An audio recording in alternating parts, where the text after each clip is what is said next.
L'aboiement éclata comme un coup de tonnerre dans un ciel sans nuages. Maverick, le berger allemand de l'unité K9, cicatrice, enfoui sous son pelage fauve et noir, s'immobilisa au milieu de la démonstration. Ses oreilles se dressèrent, son corps se tendit comme s'il faisait face à un ennemi invisible. L'agent Carter Macmillan sentit la laisse se raidir d'un coup sec. « Maverick, au pied !» ordonna-t-il d'une voix ferme. Mais le chien ne répondait plus. Il n'était plus dans le présent, il était ailleurs, régi par un instinct plus fort que l'entraînement. Parmi les enfants alignés dans la cafétéria, la petite Ellie Thompson, 8 ans à peine, suivait la scène avec de grands yeux ronds. Maverick détala brusquement, ses griffes martelant frénétiquement le linoléum dans une cacophonie de claquements jusqu'à se précipiter dans un angle oublié du self, là où la ligne de service rejoignait le mur. Ses aboiements devinrent plus violents, plus pressants, plus rien à voir avec les alertes contrôlées d'il y a quelques instants. C'était un cri primal, paniqué, qui résonnait contre les murs ternes de l'école d'Haven Creek. « Reculez tous, restez contre les murs !» lança l'agent Macmillan alors que les enseignants tentaient de contenir la confusion. Mais Maverick grattait déjà le sol, ses puissantes pattes raclant une jointure dans le revêtement en vinyle. Quelque chose céda. Une latte de plancher se souleva, laissant apparaître une obscurité inattendue en dessous, et ainsi, en quelques secondes à peine, les secrets oubliés d'Haven Creek Elementary commencèrent à remonter à la surface. Laissez un like et partagez vos impressions en commentaire, en nous disant aussi de quelle ville vous regardez. Et maintenant, reprenons notre histoire. Maverick n'avait pas toujours été un chien policier. 4 ans plus tôt, il courait dans les terrains poussiéreux du sud de Kandahar, en tête d'une patrouille militaire. C'est là que l'engin explosif improvisé avait détonné. L'explosion tua son maître, le sergent-chef Elijah Brooks, et laissa Maverick avec des éclats métalliques logés dans la patte arrière gauche, ainsi que des blessures invisibles, plus profondes encore. Les vétérinaires militaires, le jugeant trop instable, avaient recommandé son euthanasie, jusqu'à ce que Carter Macmillan, jeune officier revenu lui aussi cabossé d'un théâtre d'opération, intervienne. « Ce chien a encore du feu en lui ?» avait-il insisté au formateur cynophile dubitatif. « Il lui faut juste quelqu'un qui sait ce que c'est perdre pied. » Carter, lui, connaissait bien ce vide intérieur. Il avait 12 ans quand sa sœur, Anna, avait disparu d'un parc de jeux. 30 ans plus tard, le dossier restait classé sans suite. Son père, alors lieutenant de police, n'avait jamais su digérer cet échec. Ce drame silencieux avait conduit Carter dans les rangs de la police, et aujourd'hui, vers ce berger allemand meurtri. Ellie aussi comprenait la perte, même si la sienne était encore vive. 2 ans plus tôt, sa mère avait été fauchée par un conducteur ivre. Depuis, Ellie s'était renfermée, parlant à peine, sauf avec son père. Les mots, trop douloureux, lui semblaient devenus inutiles. Le déménagement à Haven Creek devait marquer un nouveau départ. Son père, Noah, avait accepté un poste de professeur de sciences pour les classes de 4e tandis qu'elle intégrait le CE2. L'accueil avait été chaleureux. La directrice, Madame Renata Whitford, une femme imposante au chignon impeccable, leur avait ouvert les bras. Mais Noah ne pouvait pas deviner que le mari de Madame Whitford, rongé par un cancer en phase terminale, avait englouti leurs économies en soins, rendant la directrice vulnérable à des influences dont elle n'aurait jamais cru dépendre. Le vieux Jasper Hall, quant à lui, était le concierge de l'école depuis plus longtemps que quiconque ne pouvait s'en souvenir. Âgé de 72 ans, il arpentait les couloirs comme une ombre familière, aussi indissociable du bâtiment que les fresques décolorées de l'entrée. C'est lui qui, le premier jour d'Ellie, l'avait trouvé recroquevillé dans la bibliothèque, fuyant les autres enfants. « Les bâtiments ont de la mémoire », lui avait-il dit en s'agenouillant près d'elle. « Parfois, ils gardent des secrets aussi. » Elle n'avait pas compris ce jour-là combien ces mots s'avéreraient prophétiques. Quelques semaines plus tard, l'école organisait une journée des métiers, une initiative lancée par Madame Whitford pour inspirer les élèves à rêver au-delà des frontières modestes du quartier. Dans le gymnase, les enfants passaient d'un stand à l'autre. Médecins, pompiers, électriciens, même Noah, nerveux, faisait des démonstrations de réactions chimiques inoffensives. Mais c'était le stand de l'unité K9 qui attirait le plus de curieux. Maverick, assis au garde-à-vous aux côtés de Carter, balayait la foule d'un regard vif, professionnel. « Voici l'agent Maverick », expliquait Carter en posant une main sur la tête du chien. « Il est ce qu'on appelle un K9 à double mission. Il peut retrouver des personnes disparues, mais aussi détecter certaines substances dangereuses. » Un petit garçon au visage couvert de taches de rousseur leva la main. « Il a déjà mordu un méchant ?» Carter esquissa un sourire. seulement si c'est nécessaire. Mais son meilleur atout, c'est son nez. La démonstration se déroulait sans accroc. Des sachets d'entraînement avaient été dissimulés un peu partout, et Maverick les retrouvait un à un, s'asseyant fièrement à côté de chaque trouvaille, sous les applaudissements émerveillés. C'est à ce moment-là que Carter remarqua Ellie en retrait.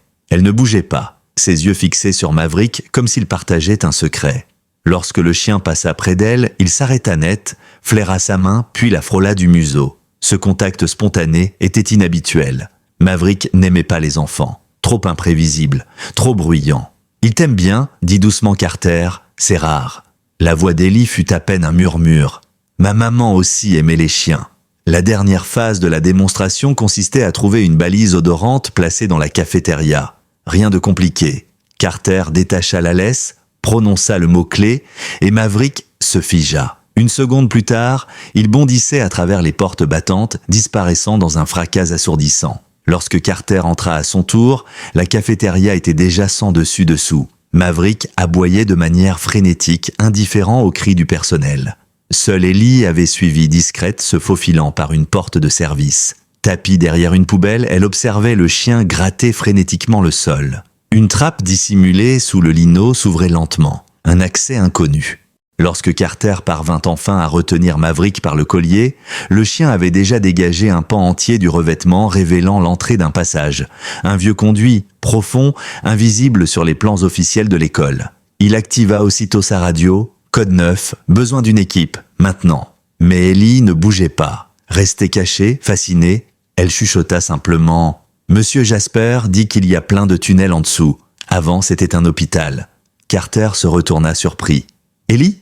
Tu ne devrais pas être ici, c'est dangereux. » Mais la fillette ne s'y a pas. « Maverick voulait te montrer. » Avant qu'il puisse répondre, Madame Whitford surgit, haletante, son visage figé dans une expression de nervosité maîtrisée. « Agent Macmillan, que se passe-t-il ? Les élèves racontent qu'il y a un trou dans ma cafétéria. » Carter se redressa, masquant instinctivement l'ouverture. « Madame la directrice, vous avez connaissance de points d'accès à une cave dans ce secteur ?» Elle ajusta ses lunettes d'un geste tremblant. C'est impossible. Les anciens tunnels ont été condamnés il y a des décennies lors des rénovations. Comme pour contredire ce mensonge, Maverick grogna, faiblement mais assez pour faire reculer la directrice d'un pas. À la fin de la journée, la cafétéria avait été évacuée, des rubans de sécurité jaune barraient l'entrée et les parents, alertés par les rumeurs qui circulaient déjà, récupéraient leurs enfants au milieu de chuchotements inquiets. Carter avait immédiatement contacté le service de la voirie pour obtenir une expertise structurelle du bâtiment, refusant de descendre dans l'ouverture avant d'avoir reçu le feu vert. Procédure avant curiosité, avait-il dit à voix haute, bien qu'en lui, tout hurlait l'inverse. Dans le parking, Ellie s'installa à l'arrière de la vieille Honda Civic de son père. Pour la première fois depuis des mois, elle avait les yeux brillants d'excitation. « Il a creusé, papa !» Il savait qu'il y avait quelque chose, il voulait que tout le monde voie. Noah, au volant, sentit ses doigts se crisper sur le cuir du volant. « Est-ce que quelqu'un est descendu ?» demanda-t-il d'un ton qu'il s'efforçait de garder neutre. « Pas encore » répondit-elle. L'agent Macmillan a dit qu'il fallait attendre les ingénieurs. Mais Maverick voulait descendre. Il sentait que quelque chose clochait. Noah acquiesça en silence, jetant un regard furtif dans le rétroviseur. C'était devenu une habitude ces dernières semaines. Un tic de paranoïa que sa fille Dawn ne comprenait pas, mais qu'elle observait en silence.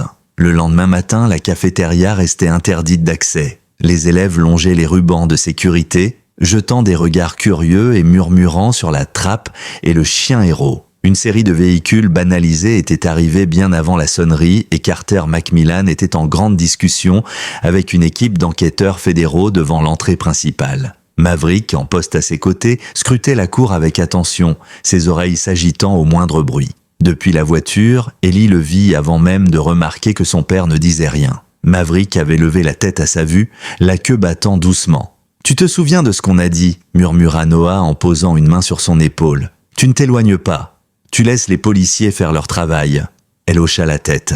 Mais ce que son père ignorait, c'est que cette recommandation ne faisait qu'attiser sa curiosité.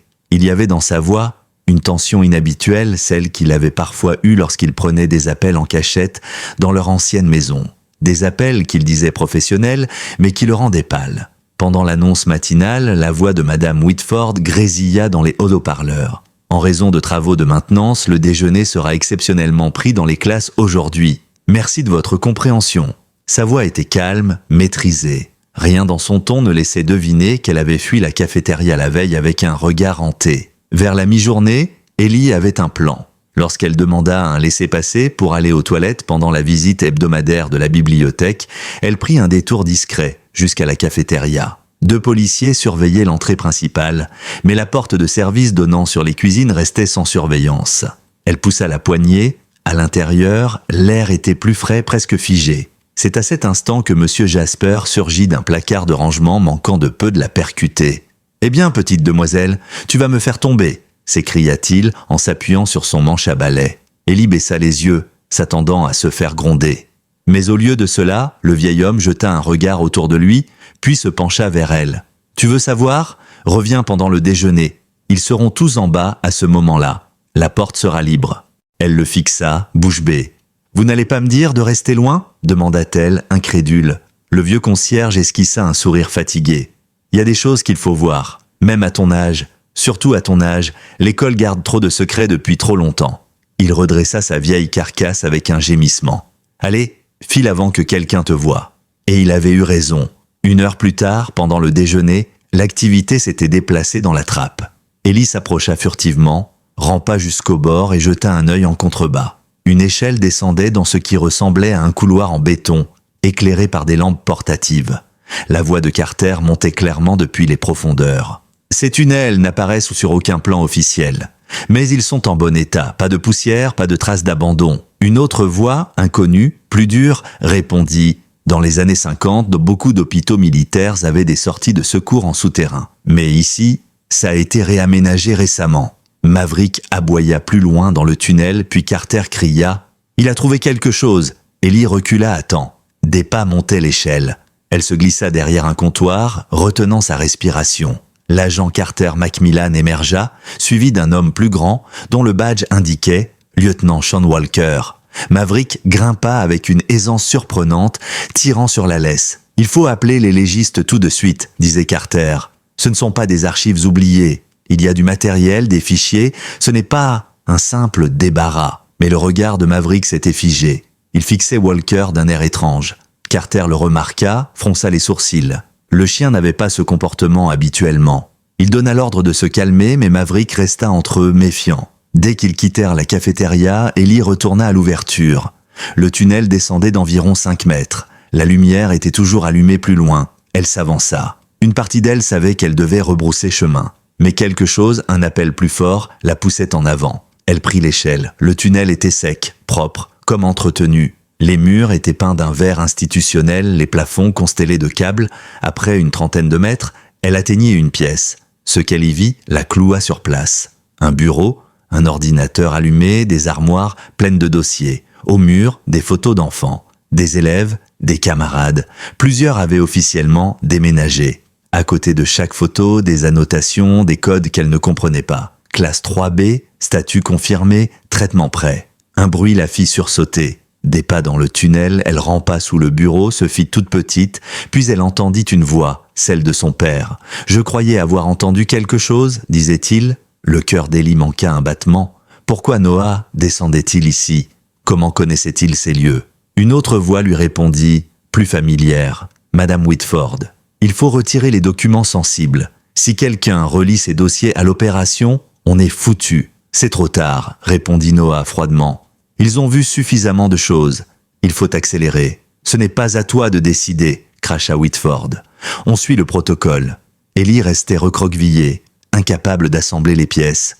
Son père, impliqué dans ça? Les voix s'éloignaient, puis Maverick aboya de nouveau, quelque part au-dessus. Des pas précipités retentirent. Une porte métallique claqua. Lorsqu'elle osa sortir de sa cachette, la pièce était vide. Le bureau encore chaud. Elle retenait ses larmes quand Carter et Maverick firent irruption. Il la trouva blottie sous le bureau, en larmes. Mais elle ne parla pas de son père. Pas encore. Pas tant qu'elle ne comprendrait pas ce qu'il faisait là.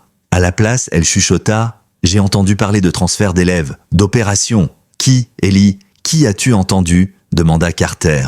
Mais elle secoua simplement la tête, enfouissant son visage dans la fourrure de Maverick, qui se tenait déjà comme un rempart entre elle et le monde. Le gymnase de l'école avait été transformé en un centre de commandement de fortune. Les paniers de basket avaient laissé place à des tables pliantes recouvertes de sacs de preuves, d'ordinateurs portables et de dossiers que manipulaient des agents au visage fermé. Ellie était assise dans un coin sur une chaise en plastique bleu, flanquée d'une assistante sociale prénommée Madame Bryant, qui tentait de lui parler doucement. Elle répondait par des hochements de tête ou des mouvements à peine perceptibles. Seul Maverick, allongé à ses pieds, semblait encore capable de l'atteindre. De temps à autre, lorsque ses doigts cessaient de le caresser, le chien levait la tête pour vérifier qu'elle allait bien. Carter passa la tête par l'embrasure de la porte pour voir comment elle allait. Madame Bryant le rejoignit. « Ça s'appelle un lien post-traumatique », dit-elle à voix basse. « Pour elle, ce chien incarne la sécurité. C'est son repère maintenant. » Il hocha la tête, observant son partenaire à quatre pattes, et comprit qu'il partageait cette fonction protectrice. De l'autre côté de la salle, la directrice Whitford était interrogée par un enquêteur. Elle semblait rétrécie dans sa chaise, ses lunettes glissant sans cesse sur son nez, demandant qu'on lui répète certaines questions, comme si elle avait du mal à suivre. Carter remarqua aussi comment elle baissait les yeux dès que l'agent Walker s'approchait d'elle. Des détails minimes, mais révélateurs. Son téléphone vibra dans sa poche. Un message s'afficha. « Salle des archives, 10 minutes, seul. Jasper. » Intrigué, Carter se glissa hors du gymnase sans un mot. Dans la pénombre d'un local administratif, le vieux concierge l'attendait, les traits tirés, l'air grave sous le néon blafard. « J'ai travaillé ici 43 ans, dit Jasper sans préambule. J'ai vu les vieux systèmes de chauffage, les rénovations, les directeurs passer, et j'ai vu des enfants disparaître. Pas beaucoup, un tous les 2 ou 3 ans. Toujours le même schéma, des problèmes à la maison, puis hop, transfert soudain. Et plus personne n'en parle. » Il ouvrit une vieille armoire et en sortit un journal relié en cuir aux pages jaunies. À l'intérieur, des entrées écrites à la main remontaient jusqu'aux années 80. Nom, date, détails. Des observations méticuleuses sur des élèves qui avaient disparu sans explication claire. « Pourquoi ne pas l'avoir signalé ?» demanda Carter en feuilletant les pages. Jasper émit un ricanement sans joie. « Je l'ai fait. On m'a dit que j'étais un vieux fou qui voyait des fantômes. Peu après, ma fille a perdu son poste au rectorat. Mon petit-fils a vu sa bourse disparaître sans raison. J'ai compris le message. Alors j'ai fermé ma gueule, mais j'ai continué à noter. Quelqu'un devait garder une trace. » Carter rangea le journal dans sa veste. « Vous avez bien fait ? Je vous écoute. Et vous devriez savoir que le père de la gamine, Thompson, il posait des questions, lui aussi. Il est venu me voir il y a 2 semaines, avec des photos d'enfants disparus dans son ancienne école à Bellevue. Il disait que ça ressemblait à ce qu'il voyait ici. » Carter sentit son esprit accélérer. « Noah ? Un enquêteur ? Et s'il n'était pas complice ? Et s'il avait joué un double jeu ? Cela changeait tout. Cela voulait dire qu'Ellie protégeait son père sans savoir qu'il n'était peut-être pas de l'autre côté. Lorsqu'il retourna dans le gymnase, Carter trouva l'agent Walker penché au-dessus d'Ellie, Maverick tendu comme un arc à ses côtés. L'expression du chien était familière, alerte, prêt à intervenir. Madame Bryant s'interposa poliment. L'agent posait des questions sur le père d'Ellie, expliqua-t-elle d'un ton neutre, mais son regard trahissait une gêne. « Je peux parler à mon partenaire ?» demanda Carter. Une fois hors de portée d'oreille, il se pencha vers Walker. « Depuis quand on interroge des mineurs sans autorisation parentale et sans la présence d'un agent des services sociaux dûment mandaté ?» Le regard de Walker se durcit. « Depuis qu'on a trouvé des empreintes de Thompson sur l'équipement découvert dans le tunnel. On a aussi des images de vidéosurveillance où on le voit entrer dans l'école après les heures de classe. À 6 reprises ce dernier mois. » Carter encaissa le choc. Il avait espéré que Johnson exagérait, qu'il s'agissait d'un malentendu. « On va l'arrêter dès qu'on le localise », ajouta Walker.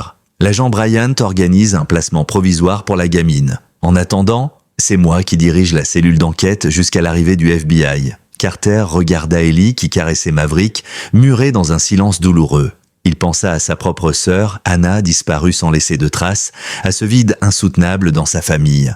Il ne laisserait pas cela arriver à nouveau, pas à cet enfant. Plus tard dans l'après-midi, un analyste informatique parvint à restaurer une partie des fichiers effacés sur l'ordinateur retrouvé dans le tunnel. Ce qu'il découvrit glaça le sang de l'équipe entière. Une base de données, structurée, froide, identifiant des enfants à haut potentiel d'oubli. Les critères étaient clairs, familles instables, absence de proches impliqués, comportement introverti et surtout capacité à justifier leur disparition par un simple déménagement ou une fugue. C'était une véritable industrie, un réseau. Et Haven Creek Elementary, n'était qu'un maillon de la chaîne. Des écoles dans 3 autres États apparaissaient dans les échanges d'emails codés. Carter étudiait ces données quand l'entrée du gymnase s'ouvrit brusquement. Noah Thompson venait d'arriver, accompagné d'une femme aux cheveux sombres et au tailleur sobre, qui brandit immédiatement une carte fédérale. Agent spécial Diane Rhodes, FBI. Monsieur Thompson est un informateur dans une enquête en cours. Je veux parler immédiatement au responsable de cette opération. Walker sortit du fond de la salle, son visage impassible. Lieutenant Sean Walker, coordinateur de l'unité spéciale. Il tendit la main, que l'agente ignora superbement. Nous allons discuter, en privé. Et jusqu'à nouvel ordre, tout élément de preuve est désormais sous juridiction fédérale. Carter vit Noah tourner brièvement la tête vers Ellie, toujours assise dans son coin. Son visage s'éclaira d'un soulagement sincère en la voyant. Mais avant qu'il ne puisse l'approcher, Walker se plaça devant lui, orientant la discussion vers le bureau de la directrice. « C'était mon père ?» demanda Ellie à voix basse, alors que Carter s'approchait d'elle. Il hocha doucement la tête. « Oui, et il aide le FBI. C'est tout ce que je sais pour l'instant. Ce n'était pas un mensonge, mais ce n'était pas toute la vérité non plus. Elle méritait mieux. Mais il lui devait la prudence. » Maverick se pencha pour lécher doucement la joue d'Ellie. « Il ne ferait jamais de mal à personne, » murmura-t-elle. « Il aide les gens. » Et bien maman disait toujours ça. Carter s'agenouilla à son niveau, et je crois qu'elle avait raison. « Tu veux m'aider à identifier des objets retrouvés dans le tunnel ?» Elle accepta en silence, et ils se rendirent ensemble dans une autre salle où les techniciens avaient aligné des objets personnels récupérés. Sacs à dos, boîtes à goûter, cahiers.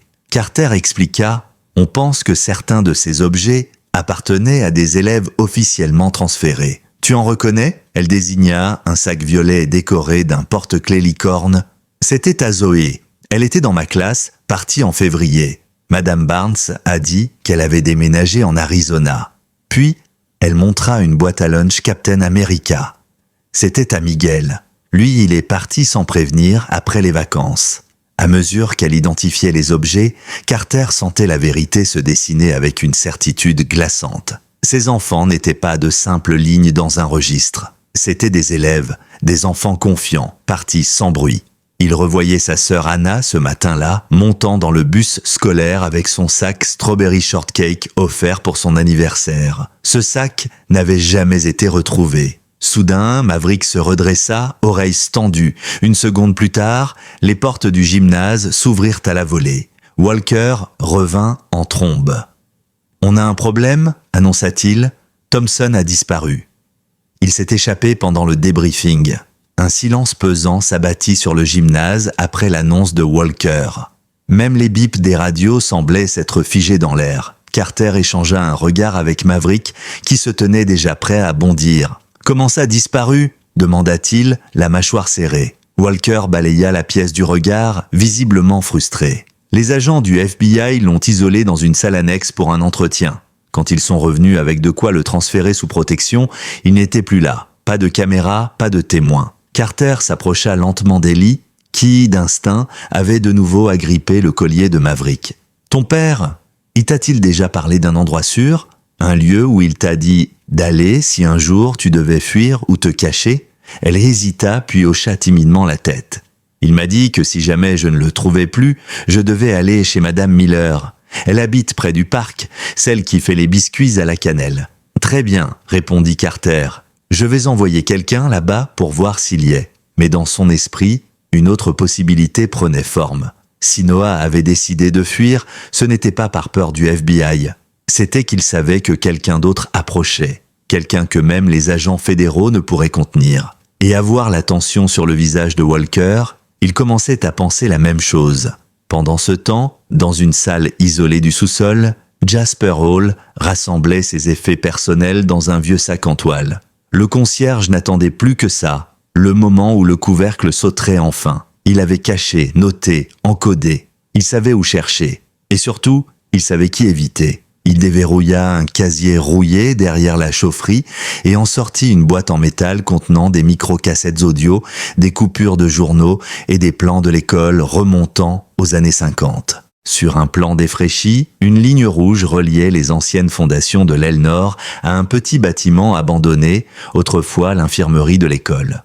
Depuis longtemps condamnée, elle servait désormais d'abri à quelques outils oubliés et à des pigeons. Mais Jasper savait que c'était là que les enfants disparaissaient autrefois. Ce n'était pas dans le tunnel qu'il fallait chercher, c'était là-bas que tout avait commencé. Et c'était probablement là-bas que Noah se rendait à présent. De retour dans le gymnase, l'agente spéciale Diane Rhodes s'efforçait de reprendre le contrôle de l'opération. Elle aboya des ordres à son équipe, ordonnant un quadrillage complet des abords de l'école.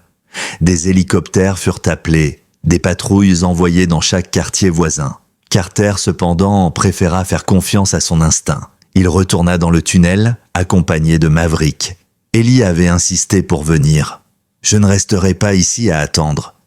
Il me fait confiance, je le sens. » Devant sa détermination, Carter céda. Ils empruntèrent à nouveau l'échelle, leurs lampes éclairant le couloir sinistre. Mais cette fois, Maverick refusait d'avancer. Il grognait doucement, le museau levé vers une bouche d'aération rouillée. Carter comprit aussitôt. Quelqu'un avait ouvert une grille récemment. Un courant d'air trahissait la manœuvre. Il observe les boulons au sol, certains encore tièdes.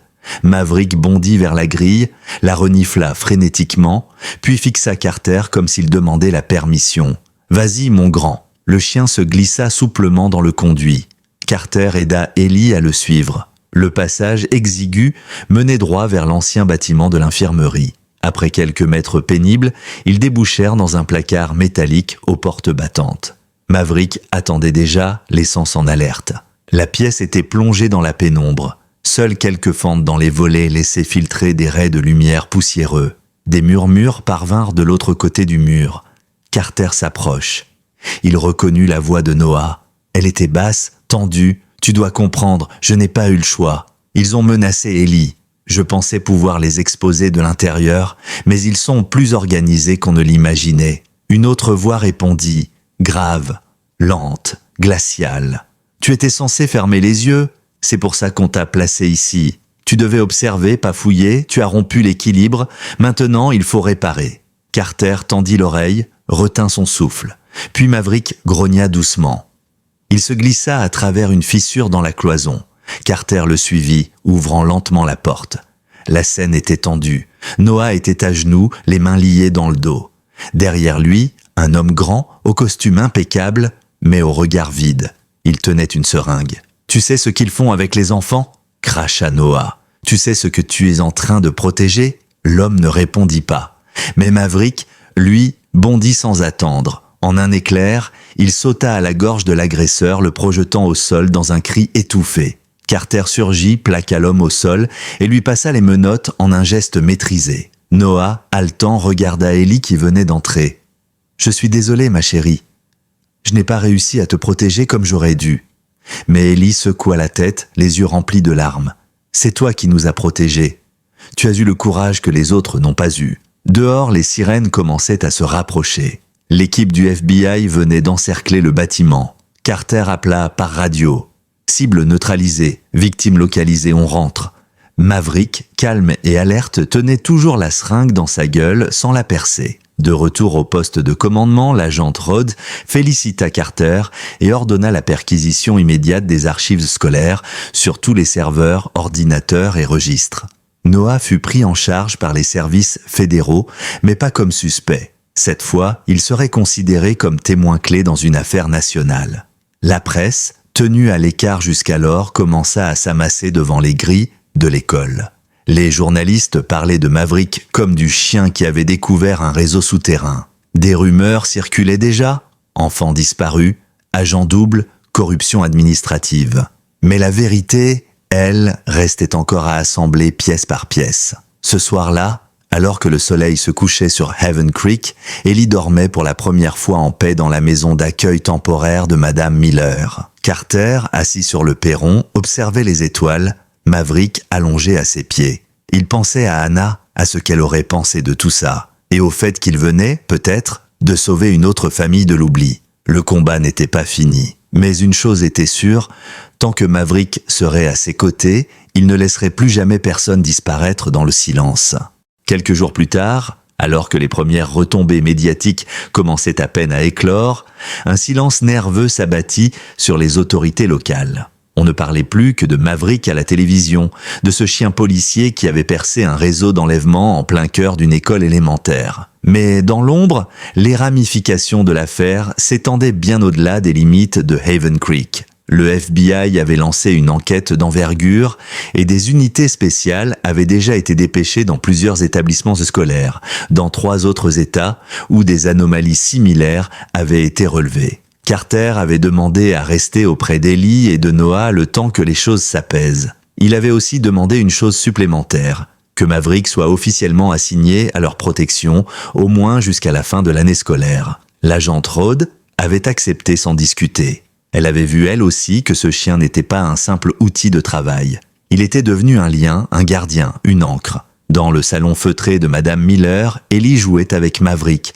utilisant des morceaux de ficelle et une vieille peluche râpée. Noah, plus maigre qu'avant, semblait avoir perdu plusieurs années en quelques jours. Il passait ses journées à écrire, à trier les documents récupérés, à collaborer discrètement avec une cellule interne du FBI, tout en prenant soin de sa fille avec une tendresse fragile. De son côté, Carter recevait des messages inquiétants. Plusieurs témoins qui s'étaient manifestés en lien avec d'autres écoles avaient disparu. Certains avaient été retrouvés, d'autres non.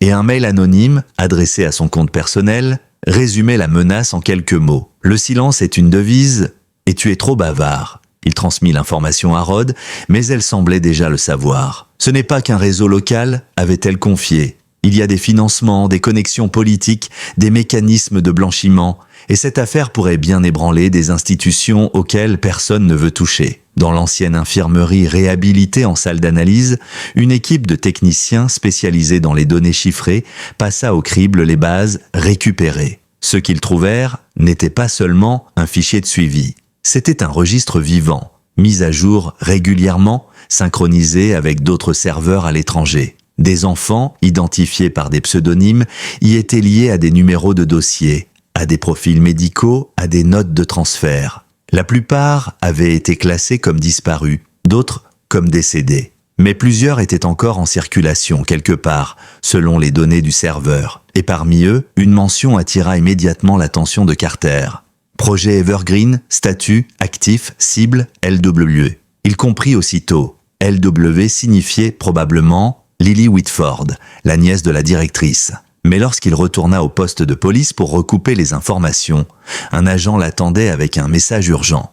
La directrice Whitford avait été retrouvée inconsciente dans sa voiture, une lettre à moitié brûlée sur le siège passager. L'hôpital indiqua qu'elle était dans un état stable, mais incapable pour l'instant de répondre aux questions. Carter se rendit aussitôt sur place. À son arrivée, il retrouva l'agente Rhodes dans le couloir qui tenait une enveloppe plastifiée. On a pu reconstituer partiellement la lettre, dit-elle. Elle explique qu'elle a voulu parler, mais qu'il tenait sa famille, et que le projet Evergreen était une opération lancée il y a plus de 15 ans, après la fermeture d'un ancien hôpital militaire psychiatrique. Les enfants repérés étaient envoyés là-bas sous de fausses identités. Elle le regarda droit dans les yeux. On ne sait pas encore où ce centre se trouve, mais on pense qu'il est encore actif. Pendant ce temps, Ellie, laissée seule avec Maverick dans le jardin de Madame Miller, eut une drôle de sensation. Le chien avait soudain redressé la tête comme s'il avait perçu un bruit qu'elle n'avait pas entendu. Il grogna légèrement, se leva et marcha lentement vers le portail. Ellie le suivit, son cœur battant un peu plus vite. Elle le vit renifler une boîte aux lettres, puis gratter la terre juste à côté. À cet endroit, elle aperçut un petit objet métallique à demi enterré, une clé USB. Elle la porta immédiatement à Carter qui la fit analyser.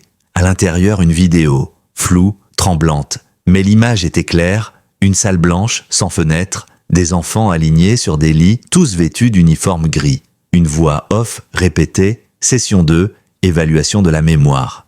Et l'un des enfants, à la fin de la vidéo, regardait droit vers la caméra. C'était Miguel, l'élève censé avoir déménagé en février. Ellie, derrière Carter, éclata en sanglots. « C'est lui, c'est Miguel !» Il n'en fallut pas plus. Rhodes mobilisa immédiatement une équipe d'intervention. Grâce aux métadonnées de la vidéo, ils parvinrent à localiser un ancien site militaire à 80 km au nord. un lieu officiellement désaffecté depuis 1999, mais dont les récentes analyses satellites montraient une activité anormale. Des véhicules, de la chaleur thermique, des mouvements la nuit. Carter fut assigné à l'unité d'intervention. Et malgré les procédures, malgré les interdits, il insista pour que Maverick l'accompagne. Ce chien a vu plus de choses que certains agents dans toute leur carrière. Et il a déjà sauvé des vies. Rod céda. Mais vous prenez la gamine avec vous et je vous fais radier. Il sourit. Je suis flic. Pas fou. Ils partirent à l'aube. Maverick assis à l'arrière d'un SUV noir, les yeux fixés sur la route, comme s'ils savaient déjà où ils allaient.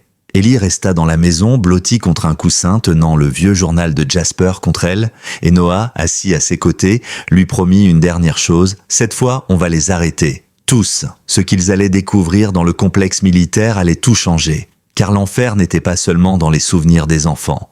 Il avait un nom, un système, des règles, et Maverick allait en franchir les portes sans reculer d'un seul pas. Le convoi traversait la campagne sous un ciel d'encre. Les arbres défilaient à une vitesse constante comme des sentinelles muettes. Carter ne disait rien. Il observait les coordonnées sur l'écran du GPS militaire, vérifiant toutes les 5 minutes que l'itinéraire restait stable. À ses côtés, Maverick, silencieux et concentré, gardait la truffe posée contre la vitre. Ce chien semblait sentir les choses bien avant que les humains n'en aient conscience. Son instinct, plus qu'un don, était devenu un outil de survie. L'équipe tactique comprenait 12 agents aguerris, répartis en 2 escouades. Tous savaient que cette opération ne ressemblait à rien de ce qu'ils avaient connu. Ce n'était pas une perquisition, ce n'était pas une arrestation, c'était une exploration dans un territoire inconnu où la loi semblait avoir été suspendue depuis des années. Ils arrivèrent aux abords du complexe en silence, sans gyrophare. L'ancien hôpital militaire se dressait là, au milieu d'un terrain boisé, dissimulé par les arbres et les collines. À première vue, le bâtiment semblait abandonné. Vitres cassées, toits affaissés, peinture écaillée, mais en observant de plus près, Carter vit les détails qui trahissaient sa fonction encore active. Les traces fraîches de pneus, les câbles électriques parfaitement tendus, les antennes récemment installées sur le toit. L'assaut débuta à 5h12 du matin. 3 équipes pénétrèrent par les entrées sud et ouest, pendant que Carter et Maverick passaient par une trappe latérale découverte par les techniciens satellites. À l'intérieur, l'air était moite, vicié, chargé d'un parfum de chlore et de médicaments. Les murs étaient encore tapissés d'affiches éducatives datant de l'époque où le site servait de centre de convalescence. Mais, sous cette couche poussiéreuse, des signes plus inquiétants apparaissaient. Des caméras dissimulées, des portes blindées, des capteurs thermiques. Maverick guida Carter à travers les couloirs, s'arrêtant régulièrement pour renifler les interstices, les poignées, les seuils. Puis il s'immobilisa net devant une porte métallique sans poignée. Il gratta légèrement. Carter posa la main contre la surface. Froide, presque trop lisse. Il murmura dans sa radio « J'ai une porte suspecte. Elle est couloir B. Besoin d'une unité de découpe. » Mais avant que les renforts n'arrivent, Maverick commença à grogner. Un bruit derrière la porte, un bruit régulier, presque mécanique, comme une machine respirant à intervalles, puis une voix faible, une voix d'enfant. « Il y a quelqu'un ?» Carter recula d'un pas, le souffle coupé. Puis sans attendre l'autorisation, il sortit un levier d'acier et força le battant. Le métal céda dans un gémissement terrible. À l'intérieur, la lumière bleutée de néon clignotant baignait la pièce. 3 lits, 3 enfants, attachés chacun à des électrodes, des capteurs, des perfusions, et une caméra braquée sur eux. Ils ouvrirent les yeux au même instant, comme s'ils avaient été réveillés ensemble. L'un d'eux murmura « On nous avait dit que personne ne viendrait ». Carter s'approcha lentement. « Vous êtes en sécurité maintenant, on va vous sortir de là ». Il défit les attaches, vérifia les constantes, appela une équipe médicale, mais ce n'était que le début. Dans les heures suivantes, d'autres pièces furent découvertes, certaines vides, d'autres remplies d'équipements de contrôle neurologique, de registres codés, de vidéos. Chaque étage de l'hôpital révélait un nouveau niveau de manipulation, de surveillance, d'expérimentation. Ce n'était pas seulement un lieu de détention, c'était un laboratoire. Et les enfants, leurs cobayes.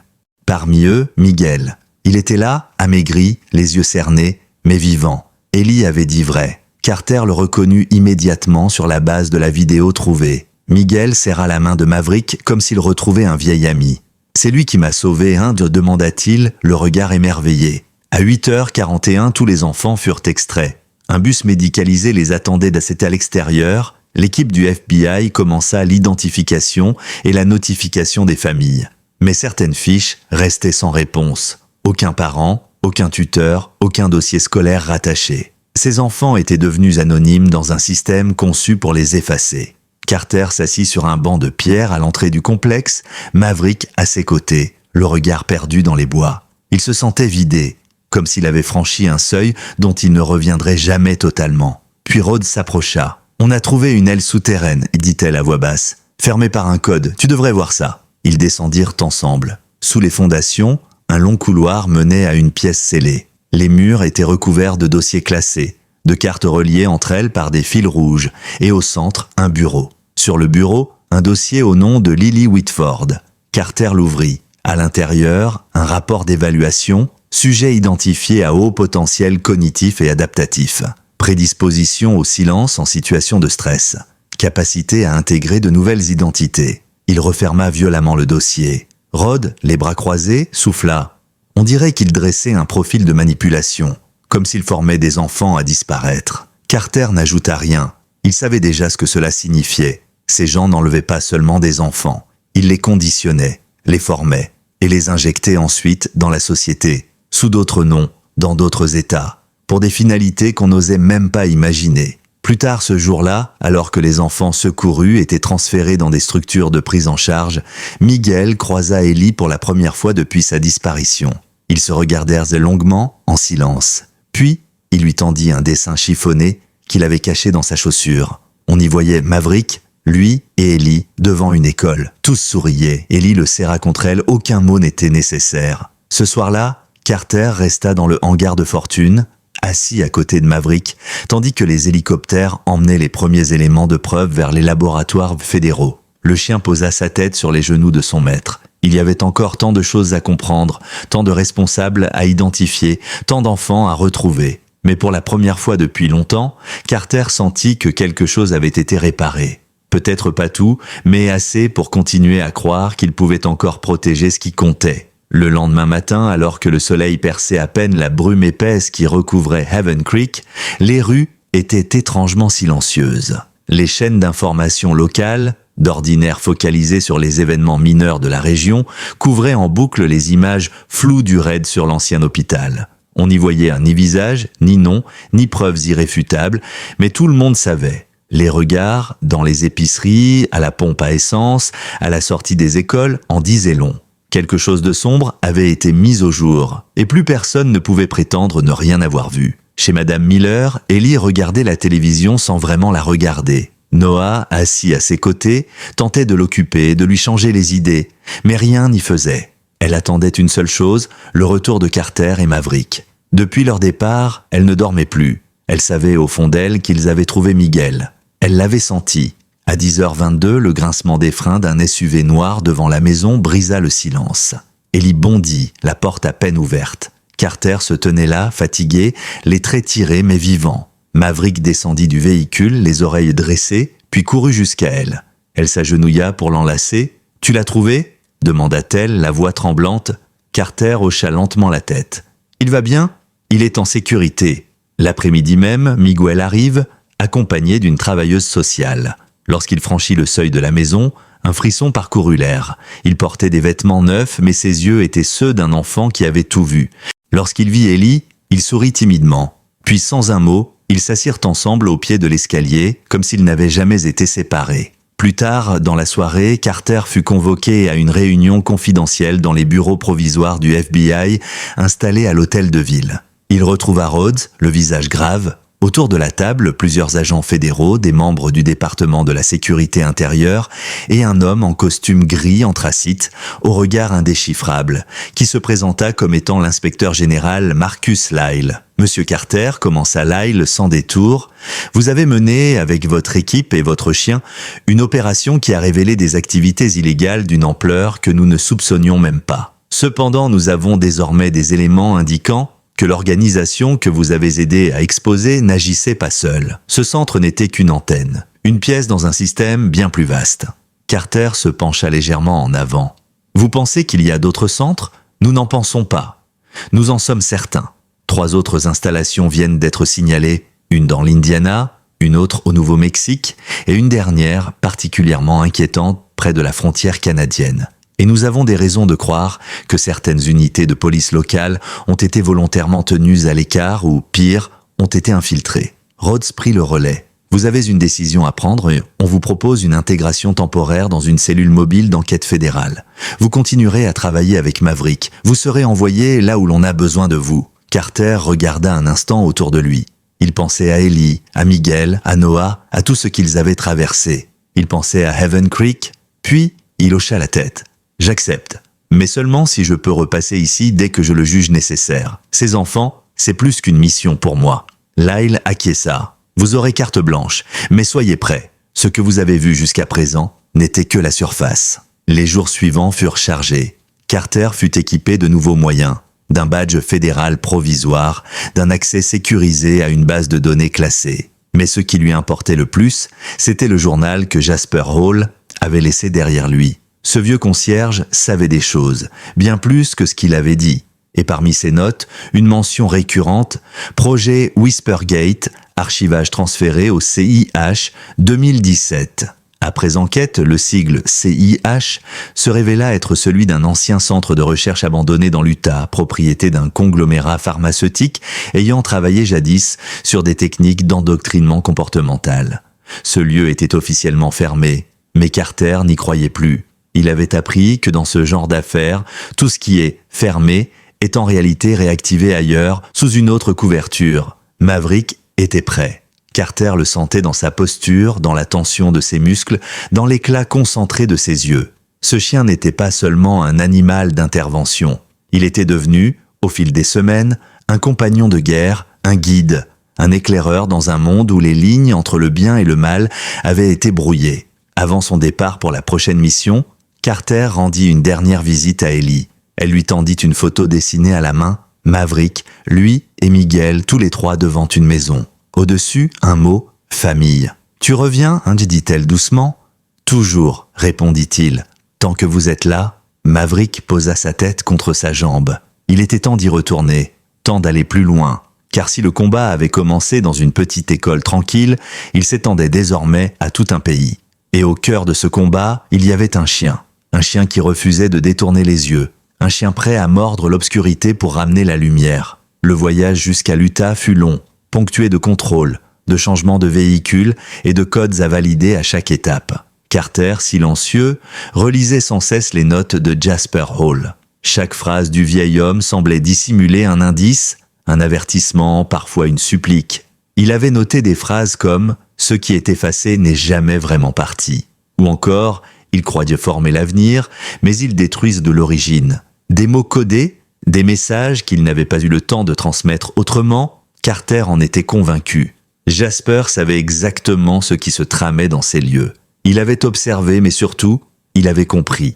Lorsque l'équipe arriva près de l'ancien centre industriel de recherche, le décor changea brusquement. Fini les paysages boisés de Heaven Creek. Ici, les étendues désertiques, les falaises de pierre rouge et les routes effacées par la poussière donnaient l'impression d'un no man's land.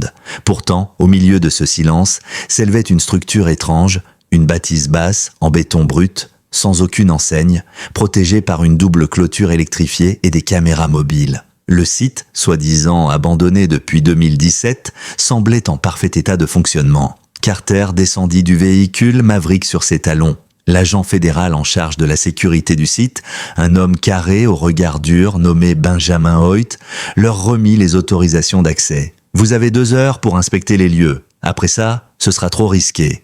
Les capteurs thermiques de l'installation voisine pourraient capter nos mouvements. » À l'intérieur, le centre ressemblait à une capsule hors du temps. Tout était propre, rangé, mais figé. Des salles d'observation derrière des vitres sans teint, des lits alignés dans des dortoirs vides, des ordinateurs encore sous tension, mais verrouillés. Maverick avançait prudemment, le museau frôlant le sol. Puis, sans prévenir, il se mit à grogner en direction d'un mur gris apparemment lisse. Carter s'approche, il examina la surface et découvrit, dissimulée derrière une plaque magnétique, une serrure électronique de dernière génération. Hoyt fronça les sourcils. Ce n'était pas sur les plans. À l'aide d'un dispositif de décryptage fourni par l'équipe technique, ils parvinrent à ouvrir l'accès. Un couloir plongé dans la pénombre s'ouvrit devant eux. Carter alluma sa lampe torche. Maverick ne bougea pas, mais ses oreilles se dressèrent. Quelque chose vivait là-dessous. Pas une présence humaine, non, plutôt une atmosphère. Un malaise, dense, froid. Au bout du couloir, une pièce rectangulaire tapissée d'écrans éteints. Au centre, une table. Et sur la table, plusieurs dossiers, tous marqués d'un code unique VG057 à VG064. Carter ouvrit le premier. À l'intérieur, une série de rapports médicaux, des graphiques cérébraux, des schémas neurologiques et une photo, celle d'un enfant. Il s'appelait Samuel Ricker, 11 ans. Statut réintégré, nouvelle identité générée, famille d'accueil certifiée. Le dossier suivant révélait le même processus.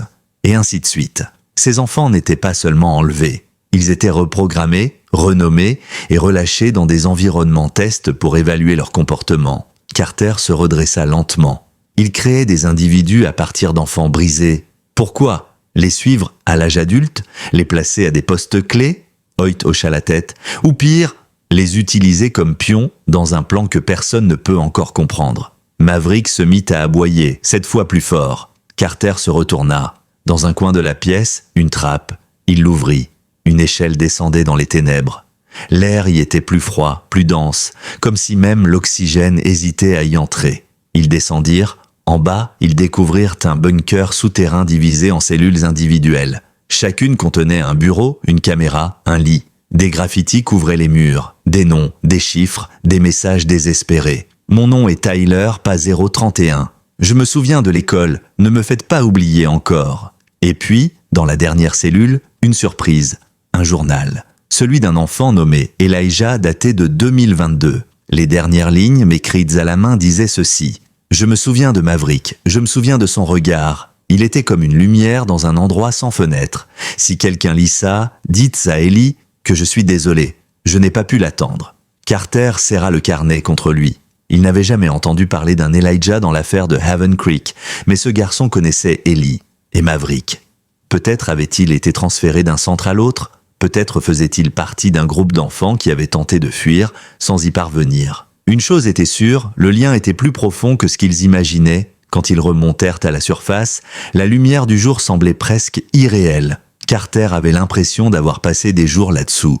Rhodes, jointe par radio, confirma que plusieurs noms trouvés dans les dossiers WG correspondaient à des personnes actuellement en formation dans des académies spécialisées. Sciences, informatique, diplomatie. Des enfants effacés, remodelés et placés là où personne ne poserait jamais de questions.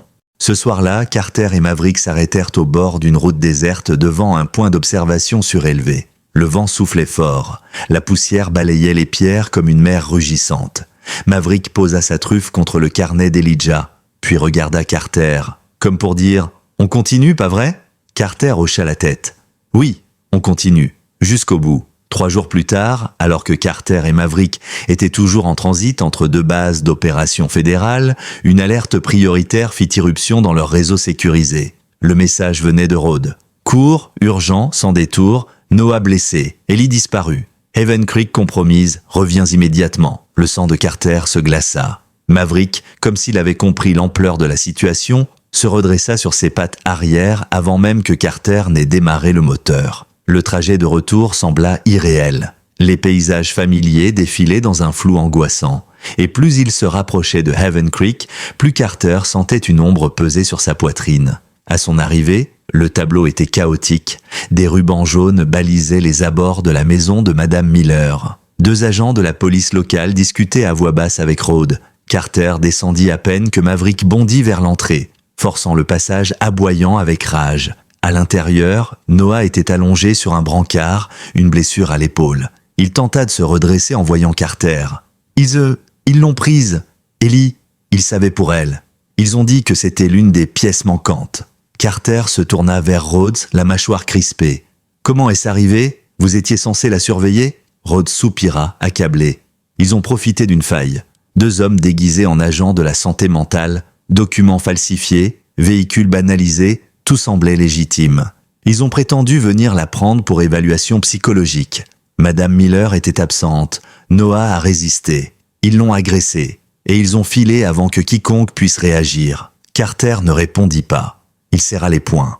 Maverick, lui, s'était figé devant la porte arrière. Il reniflait une trace invisible aux yeux humains, mais visiblement très nette pour lui. Puis d'un coup, il fonça, traversa la clôture, puis le jardin jusqu'à une ruelle que Carter connaissait bien. C'est là qu'avaient été posées autrefois les premières caméras de surveillance. Et au sol, Carter vit ce que Maverick avait flairé.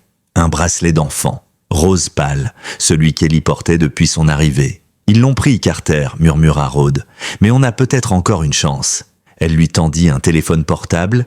Une vidéo venait d'y être envoyée. Anonyme. On y voyait une pièce blanche, comme celle du centre précédent. Ellie était assise sur un tabouret, calme, visiblement endormie ou sous sédatif. Derrière la caméra, une voix déformée. « Le sujet 039 est enfin entre nos mains. Le chien ne pourra rien cette fois. Récupérez le dossier d'Andelion. Le cycle doit se refermer. » Carter sentit sa gorge se nouer. Dandelion. Ce nom, il l'avait déjà lu dans l'un des carnets de Jasper.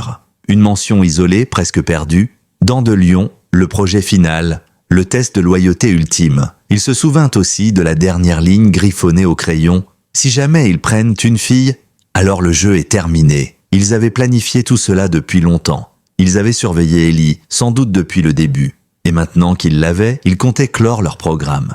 Carter n'hésita pas une seconde. « On part maintenant, vous m'envoyez les coordonnées GPS dès que vous les tracez. » Rhodes hésita. « Carter, cette fois, c'est différent. Ils veulent que tu viennes.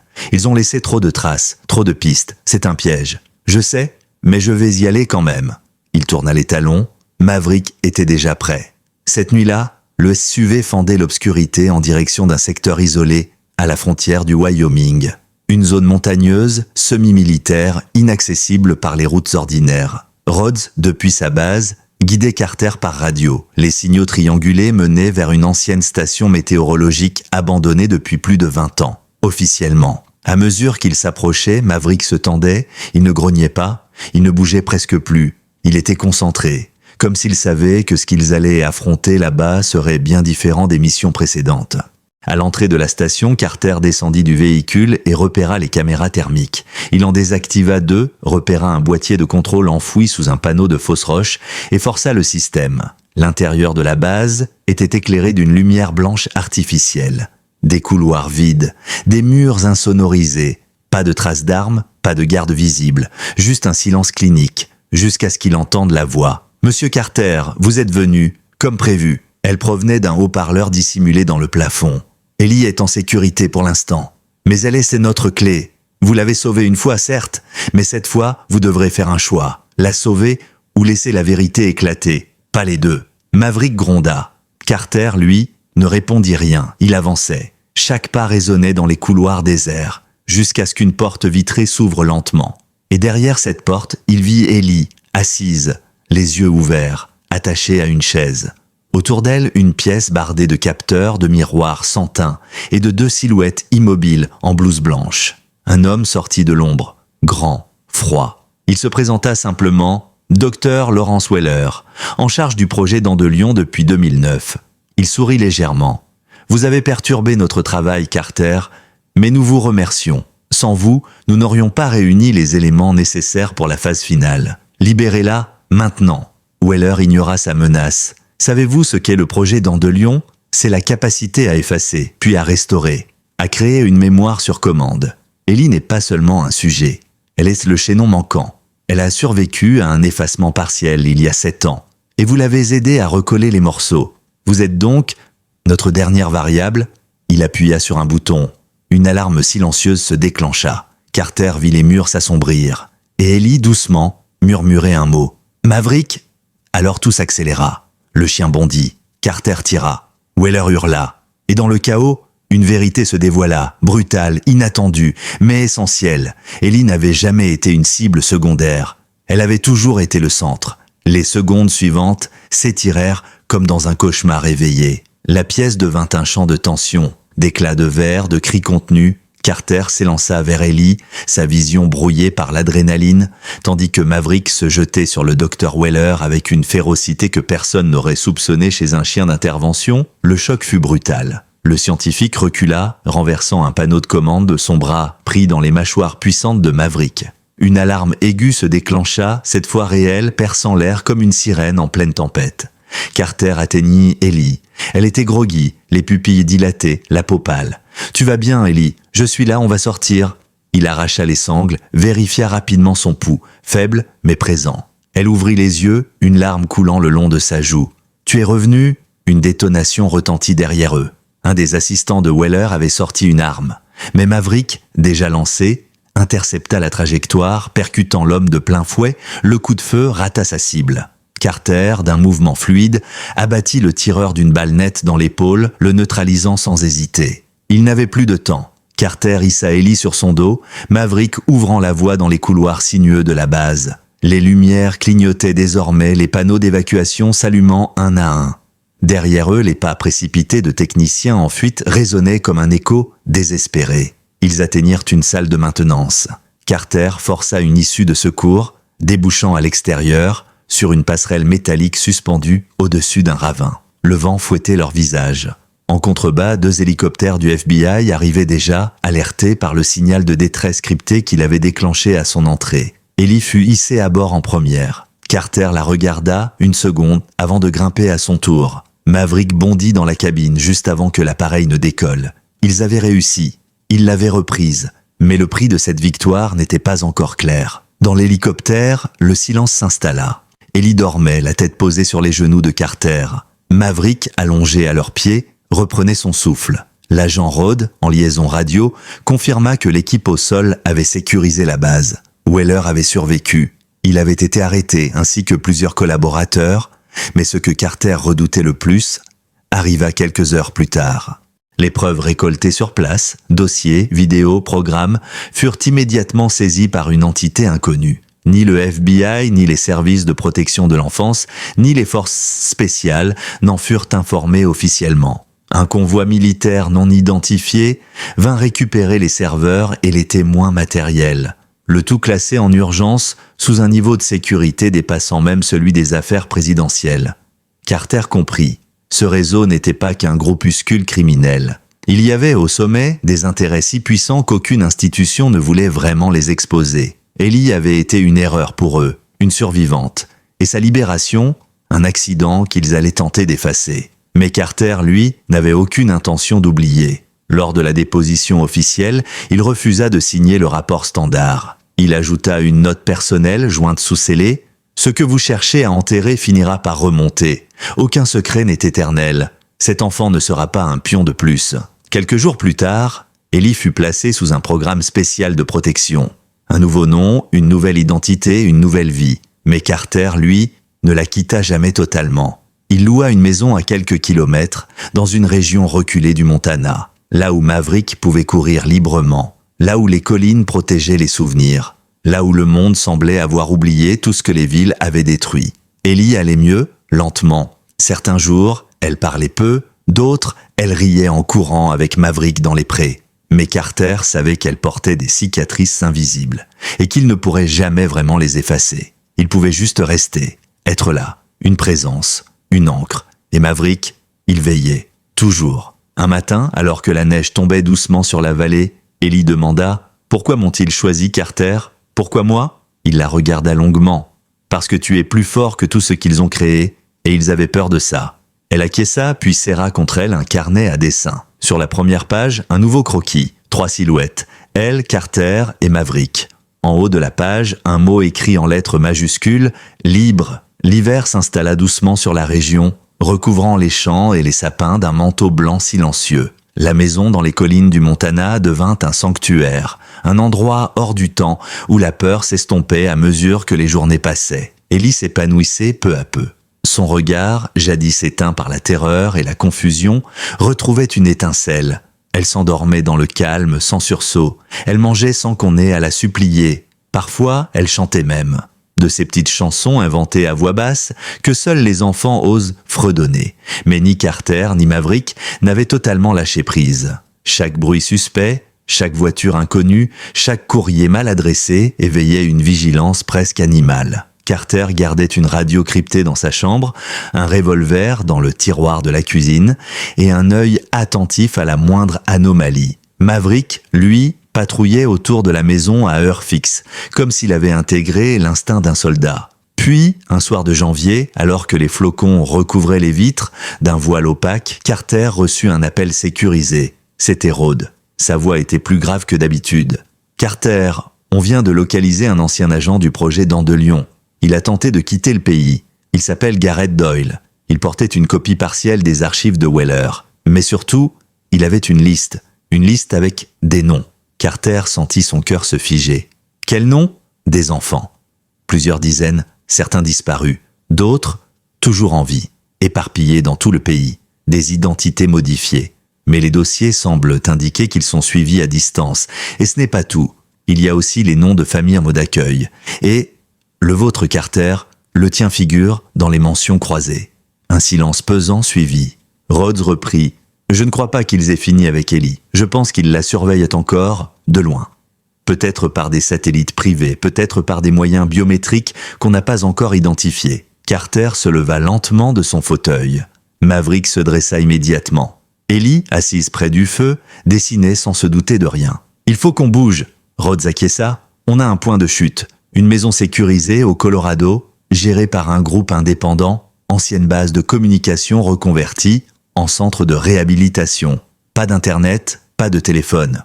Autonome en énergie. Tu as 24 heures pour te préparer. » Carter raccrocha, son esprit déjà en mouvement. Il s'approche d'Ellie. « Il faut qu'on parte, princesse. Juste quelques jours. Une nouvelle aventure. » Elle leva les yeux vers lui. Pas de panique, pas de peur. Juste une petite inquiétude sourde. « Est-ce que Maverick vient aussi ?» Toujours. Le lendemain, ils partirent avant l'aube. Le trajet se fit sans encombre. Aucun hélicoptère au-dessus d'eux. Aucune voiture suspecte derrière. Mais Carter sentait une présence. Quelque chose d'indéfinissable, comme une pression invisible qui pesait sur leur route. Ils arrivèrent au centre en début d'après-midi.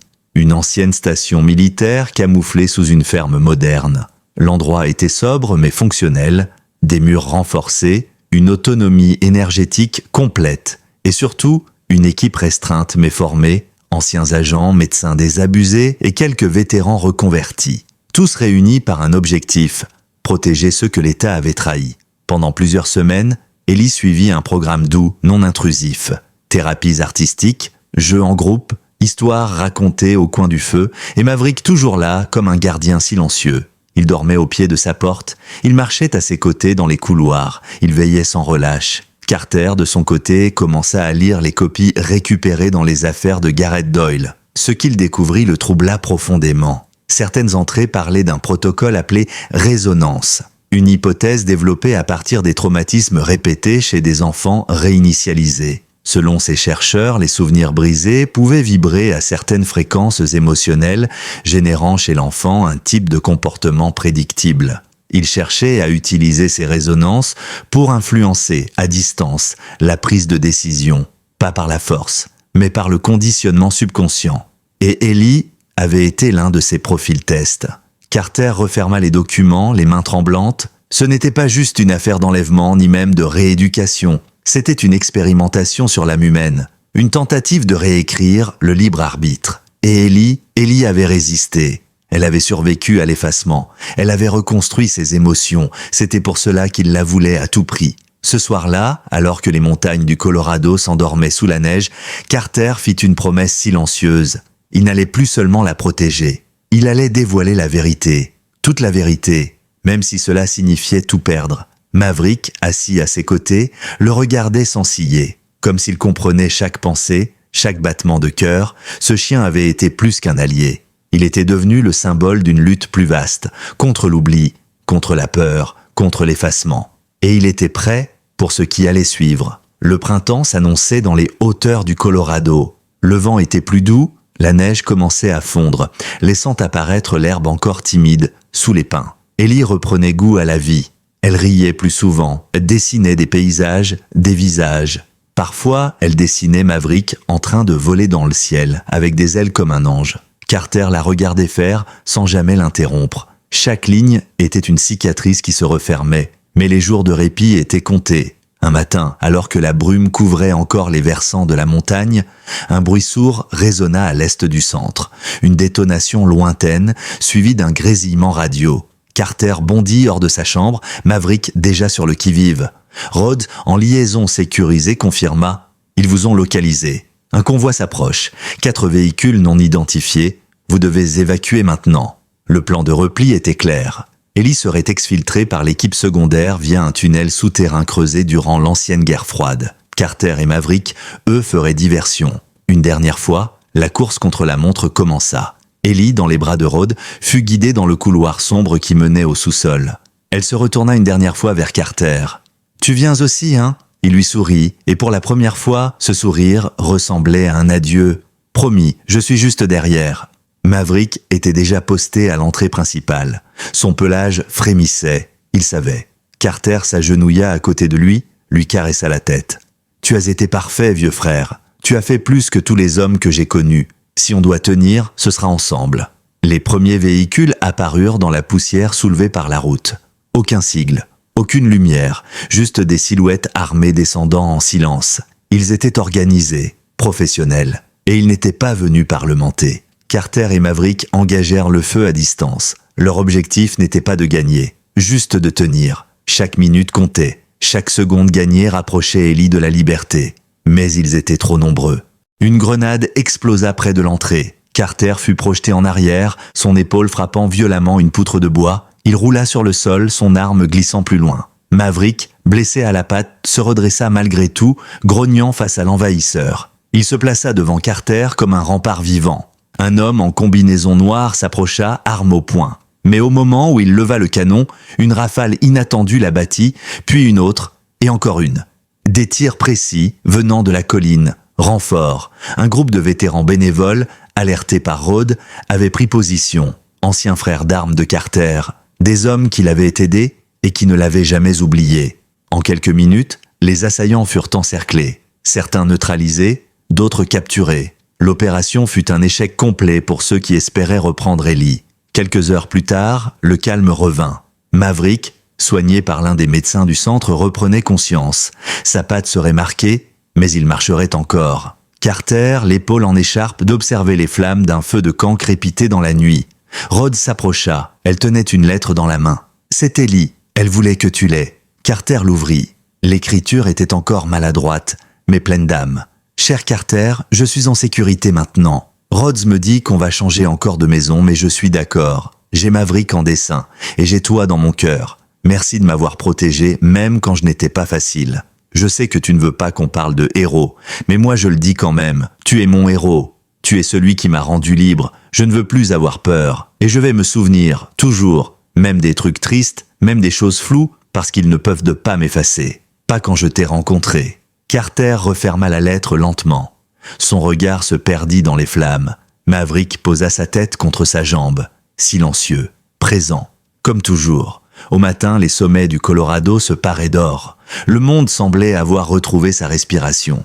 Et quelque part dans un autre état, une petite fille entamait une nouvelle vie, portant dans son cœur l'histoire d'un homme brisé, d'un chien loyal et de la vérité qu'on avait tenté d'effacer. Mais on n'efface pas l'amour, on n'efface pas les liens tissés dans la douleur, et on n'efface jamais Maverick.